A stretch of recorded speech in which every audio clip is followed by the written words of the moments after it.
neza nyakubahwa meya. Mwiriwe. Twahurira mu gusuza icyumweru cy'uburezi kuri groupe scolaire Binyange ya mbere. Bivuze iki mu rwego rw'akarere kuba icyumweru cy'uburezi gisorezwa hano mu karere mubereye muyobozi? Murakoze cyane. Ni ikintu cyiza kigaragaza ubufatanye hagati y'ubuyobozi bw'akarere ndetse n'itorero IEBR, kuko iyo ugiye kureba ni icyumweru cyashojwe ku rwego rw'igihugu kisorezwa hano muri Nyaruguru. Bigaragaza rero agaciro baha iri shuri, cyane ko iri shuri riri mu mashuri ya mbere ya IEBR cyangwa ya mbere yo mu karere ka Nyaruguru. Iri shuri ndetse n'irya Bigugu ni amashuri ya IEBR kandi akaba ari amashuri akomeye. Twebwe rero icyo biduha ni ukugira ngo dushishikarize abana kumva yuko uburezi ari ubwabo, uburere ari ubwabo kandi n'ubushobozi ari ubwabo. Uburezi ari ubwabo gute? Kugira ngo bashobore kugira ibyo biyungura mu bumenyi, bashobore no kugira uburere bwiza, kandi nabo bumve yuko bafite uruhare kugira ngo bashobore kugira ibyo bamenya. Twabonye projet umwe mu banyeshuri baciye hano yamuritse. Ni iki mubona igiye gufasha igihugu, ni iki igiye kubona igiye gufasha by'umwihariko akarere ka Nyaruguru bitewe n'imiterere y'akarere? Murakoze cyane. Iriya projet uko bayipresence, icyo twabonye ni amahirwe kuri twebwe kuko hari aho ikigero cy'umuriro w'amashanyarazi kigeze, yaba arafatira ku mirasire y'izuba ndetse yaba arafatira ku muyoboro mugari. Bizaba byiza rero kuba ubwo buryo cyangwa iyo sisiteme ihuza iyo miyoboro yombi, ku buryo iyo izuba ryavuye umuriro w'amashanyarazi usanzwe wikupa, hagakora uwo nguwo umuriro w'imirasire y'izuba. Turishima kandi yuko ibyo ngibyo mu buryo bwo kubigeraho bizatuma abantu bashobora kugira amafaranga bazigama batangaga ku muriro usanzwe, noneho bigashoboka ko bashobora kuyashora mu bindi. Meya, dusoza, ni izihe nyungu cyangwa ni izihe nyungu mukura mu burezi mu bufatanye bwa leta by'umwihariko akarere n'itorero rya IEBR muri rusange? Murakoze.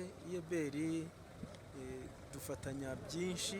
Urumva IEBR ifite ibigo 20 muri aka karere kacu ka Nyaruguru. Aho ni mu bijyanye n'uburezi. Bafite kandi n'ibigo nderabuzima bigera kuri 2 mu bijyanye n'ubuvuzi. Ni ukuvuga ngo abana bafite aho bivuriza, ndetse n'abaturage bacu basanzwe bafite aho bivuriza, ndetse n'abaturage bakabona aho bigira. Ni ubufatanye rero bwiza kuko nujya kureba urasanga ingufu nyinshi za IEBR, nujya kureba ibigo 34 bafite mu gihugu, ugasanga ibigo 20 biri mu karere kamwe nka Nyaruguru. Urumva harimo ubufatanye bukomeye rwose mu bijyanye n'uburezi. Dusoza, ni ikihe kintu wasaba abaturage b'abatuye akarere ka Nyaruguru cyane cyane abari mu burezi?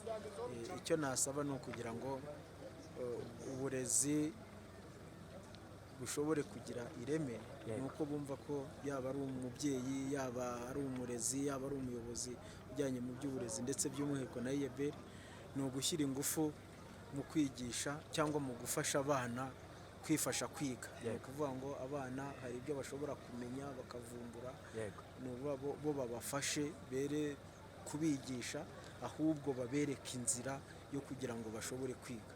Icyo ni cyo cya mbere. Ikindi nanone twumva twasaba ni uko buri wese yagendera ku ndangagaciro yo gukunda igihugu, noneho agatanga umusanzu kugira ngo u Rwanda rw'ejo, nk'uko insanganyamatsiko yabigaragazaga, nyereka inzira nzanyuramo nzarinde nsaza nkiyirimo. Ni ukuvuga ngo ni ugutanga umurongo mwiza kugira ngo abana bashobore kuko kugira indangagaciro nyarwanda kandi bagire n'indangagaciro zo kubaha Imana. Murakoze Meya, turabashimira. Murakoze namwe. Mwiriwe neza Bishop. Mwiriwe neza. Ubushize twari turi kumwe dutangira icyumweru cy'uburezi, tugitangira Bugesera, none ngo tuje kugisoreza mu karere ka Nyaruguru. Ni ukubera iki mwahisemo iki cyumweru cy'uburezi, gutegura kino cyumweru cy'uburezi mu rwego rw'itorero? Impamvu twahisemo gutegura icyumweru cy'uburezi nk'itorero dufatanyije n'ibigo itorero ryacu rikoreramo bigera muri 34, nuko dukoreramo rizana mu bakirisitu harimo no guteza imbere uburezi. Uburezi rero kandi tukaba tubona nk'inkingi ya mwamba mu iterambere ry'abakirisitu bacu. Niyo mpamvu rero yatumye dutekereza ko twese dushyize hamwe nk'itorero, ababyeyi, abarezi barera mu bigo byacu ndetse n'abanyeshuri tugomba guhura tukicara tukaganira tukareba uburezi bwacu uko buhagaze, hanyuma tukanaganira n'uburyo tugomba kubuteza imbere bijyanye na gahunda ya leta, aho umwana wese agomba kwiga kandi agahabwa uburezi bufite ireme. Ibyo rero nibyo twaganiriye, ariko twibanda cyane no guha imbaraga iyobokamana mu bigo byacu, ku buryo wa mwana uhabwa uburezi azarangiza mu mashuri yiwe afite ubumenyi buhagije ariko buherekejwe n'ijambo ry'Imana, kugira ngo tubashe kugira ubumenyi bwuzuye. Ese ibyo umaze kutubwira bivuze iki ku burezi bw'u Rwanda, bivuze iki ku burezi mu iterambere ry'uburezi ku gihugu? Igihugu ni umufatanyabikorwa wacu ndetse kandi dukorana neza kandi bashyigikiye uburezi kuri bose. Ibyo rero bivuze ko natwe tugomba guhaguruka tugatanga umusanzu wacu mu gushyigikira uburezi bufite ireme kandi uburezi kuri bose.